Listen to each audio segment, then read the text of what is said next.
So when I accepted this position, there are certain, well, really all of our sports. I know a lot of the coaches that are here. We didn't expect to be here, but you've always got to have a list, something that you can go to, right?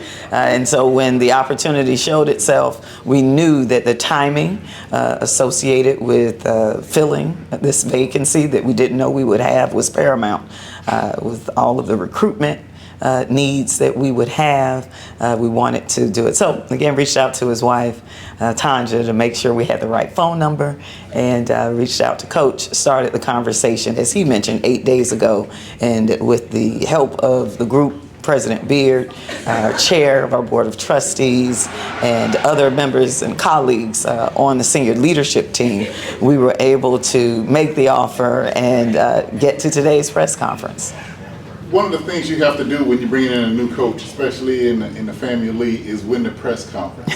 How pleased are you with the results of how today went? Absolutely, and so a Zoom outage and all the things, we were scheduled to go last week, but moving it to today and in a short amount of time to have the support that came from the community, that came from his fraternity, Omega Psi Phi, and just everyone from around Tallahassee. I thought it was good. I thought that Coach Ward introduced us to what we can expect moving forward. When he started talking about being on that floor and what it's going to take and what he's looking for in a player, you could just see it. You could see the light come from him in going out there. And so we're excited about it. And moving forward, the team made some progress. What would be a successful first season for Coach Ward? Well, to move beyond where we went this year.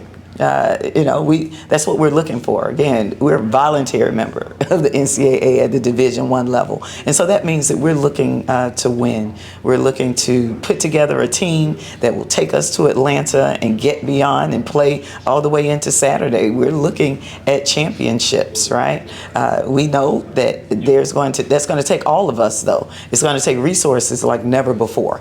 It's going to take giving like never before. It's going to take us showing up like we've not ever shown up before. And the thing about it is, that's just not for us, that's for everyone. So everyone is doing this at the same time. So everyone is at the same starting line, and we've got to get out of the gate and knowing that we're trying to stay in the top of the heap.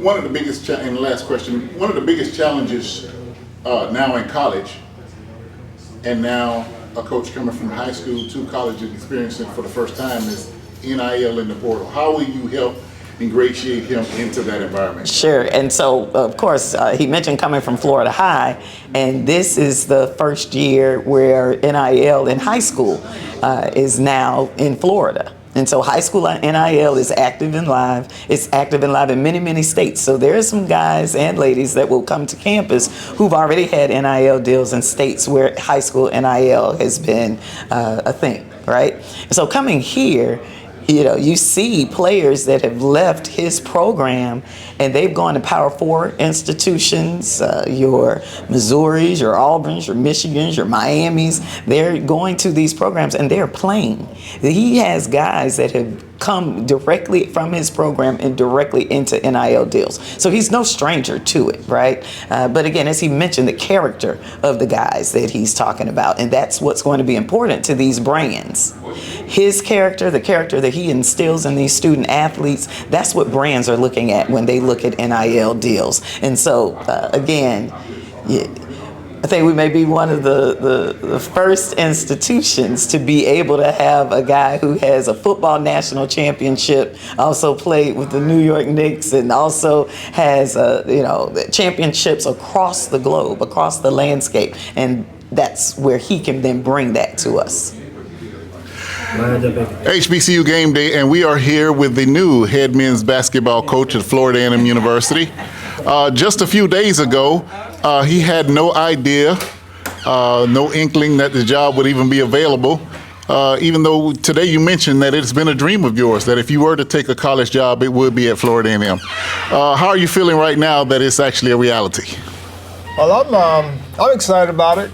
It's been a long 8 days in a lot of ways.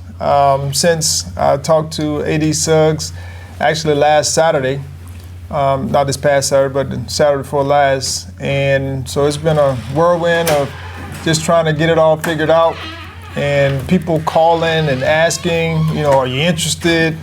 And so just trying to keep it to a minimum. But as I mentioned, this is a great place. I grew up here, actually born here on campus.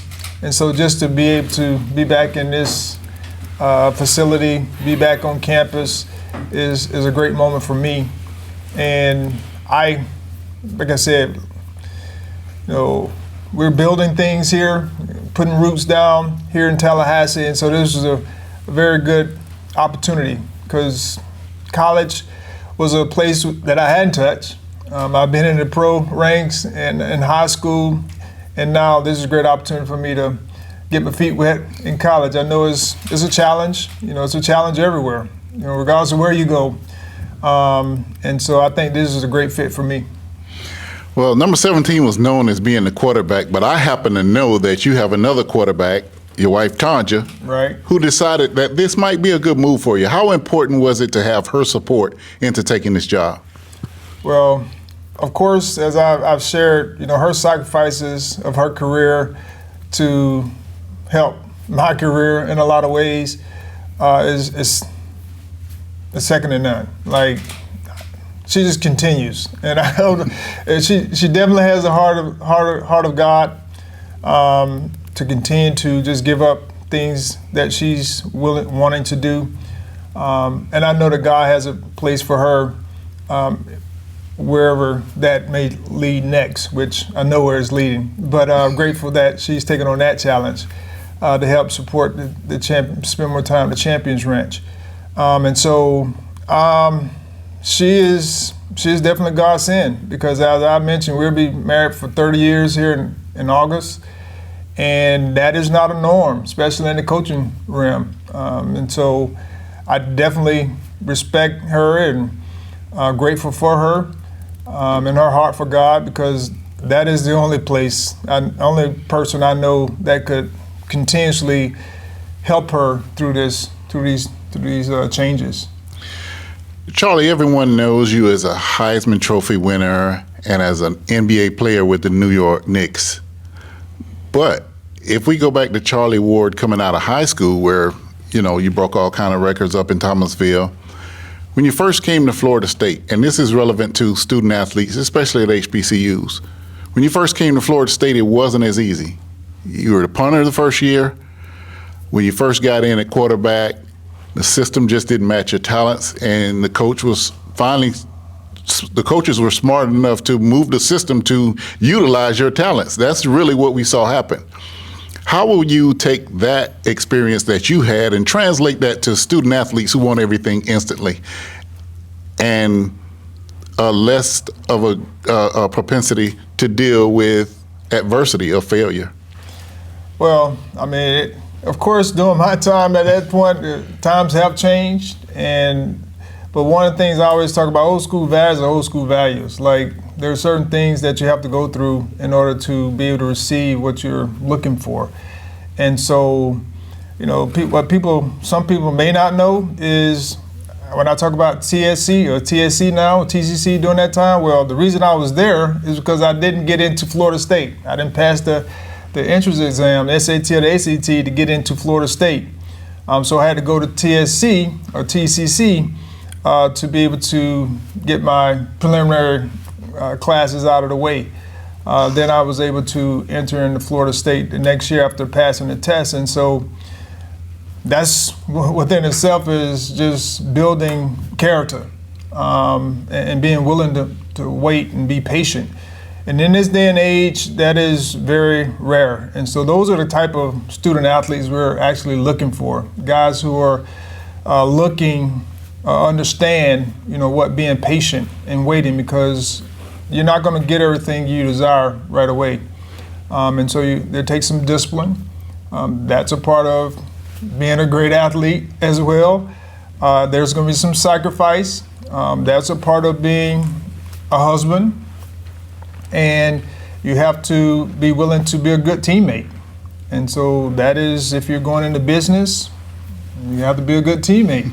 And so all these things that we'll be talking about and pouring into our young men are those things that they can transfer to their lives. And the final question, Charlie, in the HBCU realm of athletics, as of late, professional athletes coming to HBCUs and coaches has risen the profile significantly. For example, the other day when it escaped that you were coming out along the ESPN ticker along the bottom, whereas previous coaches, I don't know if we ever had a coach that was on the ticker at Florida A&M. But HBCUs have gotten into the business because of the profile that the coaches have and sustain and can bring to the program, that it's a great opportunity for HBCUs to get that much needed recognition as opposed to being second page. How do you feel about that responsibility and bringing that into your coaching position? For me, it comes with the territory now. As you've seen and heard, I mean, it was hard to keep it under wraps. And, you know, for me, it's a platform that I wasn't desiring at the time when I was going through the ranks at Florida State. But God shared with me that this is an opportunity for you to glorify me through this whole process. And since that time, things have elevated. Of course, winning a Heisman takes you to another level. Someone told me to change you. It didn't change who I was. It changed who knew me.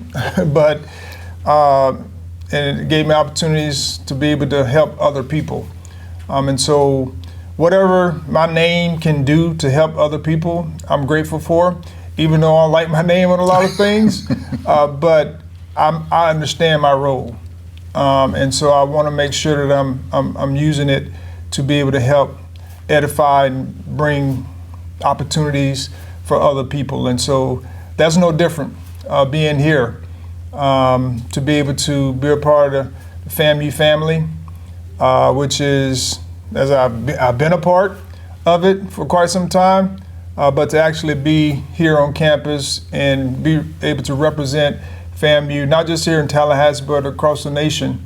Whenever I go out, of course, I'll be wearing FAMU stuff now, which is a great thing. But just be able to represent FAMU on the global scale would be great. All right, the head coach of Florida A&M University men's basketball team, Charlie Ward, takes the reins as the 16th head coach of the Rattlers. And we will have a little more information on the Ward Champions Ranch. It's a great foundation that he and his wife have started to develop young people. And we know Charlie is a little tired today, so we'll save that interview for another time. And this has been HBCU Game Day from the Lawson Center with the new head coach of Florida A&M men's basketball, Charlie Ward.